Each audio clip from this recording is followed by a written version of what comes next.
On April 19, 1971, the Soviet Union placed into orbit Salyut, the world's first space station. Designed for a 6-month on-orbit operational lifetime, Salyut hosted the crew of Georgy T. Dobrovolsky, Vladislav and Volkov, and Viktor I.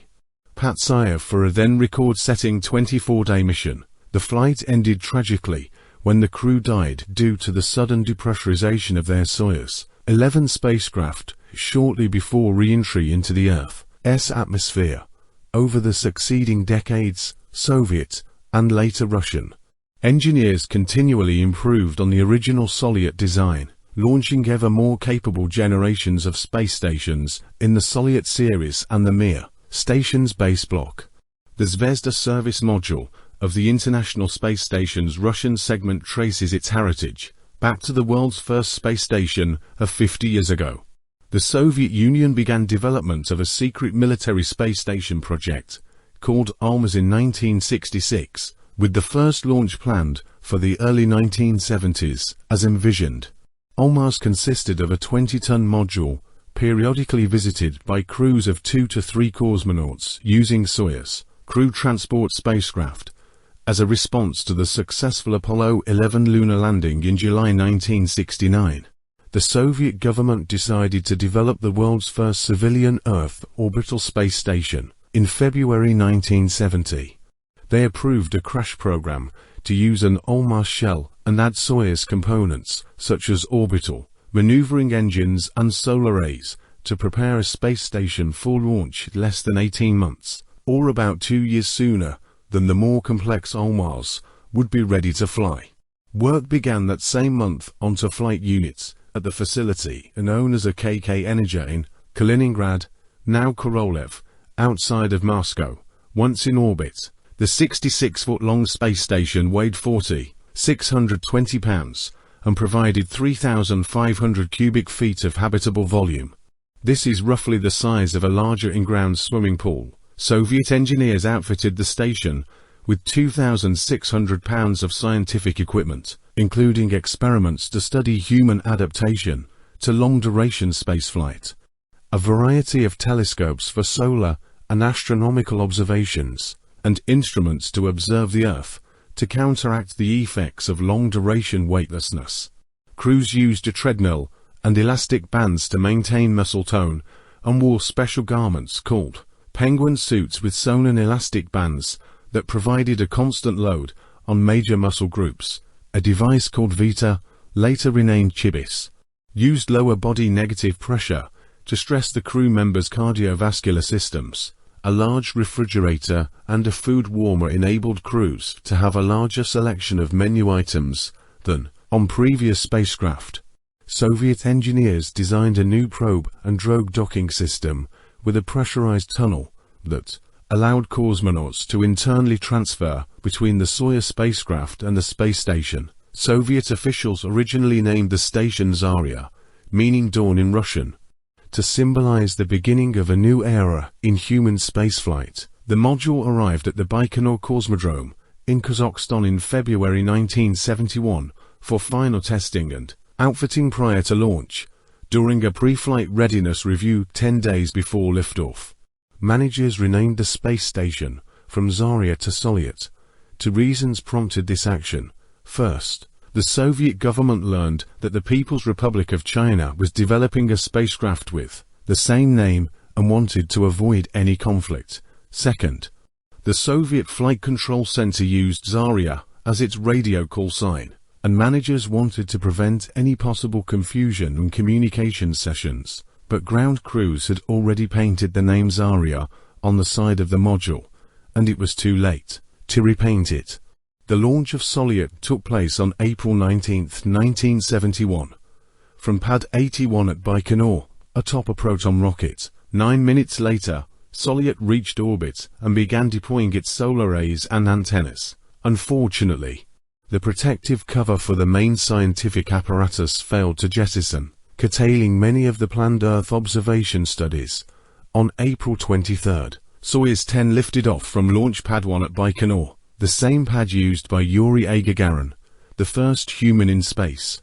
10 years earlier, Soyuz 10 carried veteran cosmonauts Vladimir A. Shotalov and Alexei S. Yelisayev and space rookie Nikolai and Rukavishnikov for a planned month-long stay aboard Salyut. The next day, Shotalov guided Soyuz 10 to a docking with the larger space station, but the spacecraft could not achieve a hard docking and the crew could not transfer into the new station with limited supplies aboard their spacecraft.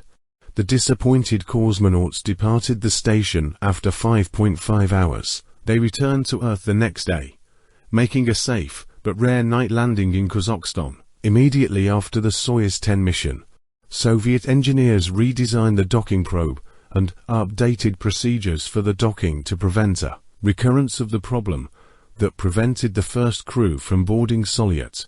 On June 6, Dobrovolsky Volkov, the only member of the crew with previous spaceflight experience, and Patsayev launched aboard Soyuz 11 and successfully docked with and transferred into Salyut, establishing the world's first space station. During the record-setting 24-day mission, Patsayev turned 38, the first person to celebrate a birthday in space.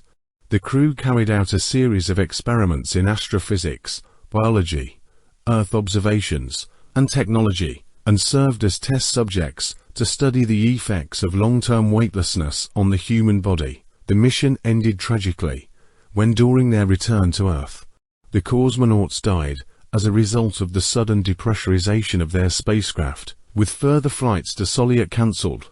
While engineers redesigned the Soyuz spacecraft, controllers commanded the station into a destructive re-entry over the Pacific Ocean on October 11, 1971. After 175 days in space, to prevent a recurrence of the Soyuz 11 tragedy, Soviet engineers redesigned the Soyuz spacecraft and mandated that cosmonauts wear so-called pressure suits during launch and landing, a requirement still in place today. After verifying the redesigned Soyuz during a 6-day uncrewed test flight in June 1972, the Soviets attempted to launch a second Salyut, the twin of the first space station, the following month. A failure of one of its proton rocket's second stage engineers were already working on the next version of the Salyut space station to overcome the first station's limited power generating capabilities, and Valery N. The new generation included 3 larger steerable solar fly in space mounted on the midsection and designed to track the sun without the need to rotate the entire station. The Soviets launched the first of these second-generation stations on May 11, 1973, just 3 days before America Skylab. Unfortunately, a series of errors led to its attitude control thrusters to fire continuously, depleting the station's fuel supply during its first orbit, unable to control the station or to raise its altitude. The Soviets designated it Cosmos 557 to hide its true identity. The derelict station re-entered the Earth's atmosphere 11 days after launch. Leonov and Kubasov, the crew designated as this new station's first visitors, were reassigned as the Soviet crew for the Apollo-Soyuz test project. The Soviet string of bad luck ended with the launch of the second of the new generation stations, Salyut 4, in December 1974. The crew spent 30 and 63 days aboard the station in 1975, setting new Soviet space entrance records and conducting valuable science experiments. The next third-generation stations, Salyut 6 and 7, launched in 1977 and 1982, respectively, featured a second docking port that enabled them to be resupplied by uncrewed progress cargo vehicles. This gave the stations much longer lives over their predecessors and enabled the Soviets to extend human spaceflight durations to 8 months. The fourth-generation module, featuring 6 docking ports, flew as the base block of the Mir space station complex that, over its 15-year life, hosted 104 visitors from 13 countries, including 7 American astronauts, as part of the Shuttle Mir program, and extended the human spaceflight duration record to 14 months. The backup module for the Mir base block became incorporated into the International Space Station, ISS, as the Russian segment's Zvezda service module, launched in 2000 and still on orbit today. The Zvezda service module traces its heritage back to Salyut, the world's first space station.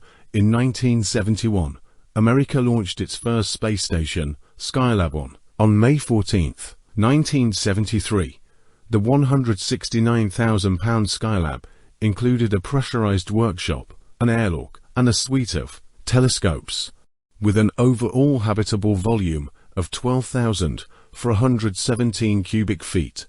During the liftoff, Skylab suffered significant damage that threatened the entire program. The first crew to occupy the station, Charles P. Conrad, Joseph P. Kerwin, and Paul J. Weitz, not only repaired the station, but conducted valuable research during a record-setting 28-day mission. The second crew of Alan L. Bean, Owen K. Garriott, and Jack Alausmer conducted further repairs, carried out more science, and set a new endurance record of 59 days.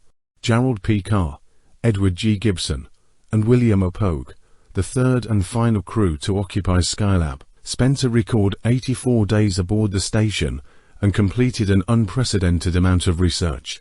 The program provided valuable lessons about long-duration spaceflight, in addition to the treasure trove of scientific results, inhabited for a total of 171 days. After the departure of the third crew, Skylab 1 remained unoccupied until it re-entered the Earth's atmosphere, July 1979.